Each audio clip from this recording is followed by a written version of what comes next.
Каде спиеле истражувачите во сферата на рударството на поранешната федерација е прашањето кое добива на значење кога се имаат во предвид откритијата дека на уште еден дел од Македонија се наоѓа лежиште на рудник со златна руда.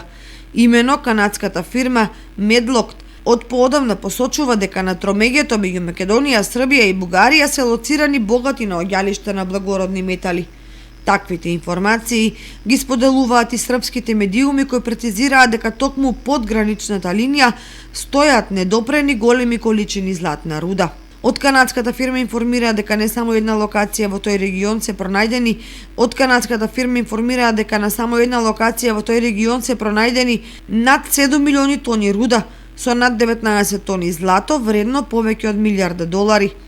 Со оглед на фактот дека испитувањето на лежиштата продолжуваат и понатаму, останува да се види какви се конечните резерви. А за населението ќе останат исчекувањата како ќе се развие целокупната активност и дали ќе дојде до експлоатација на рудните наоѓалишта кои би можеле да ја променат развојната динамика на овие соседни региони на трите држави.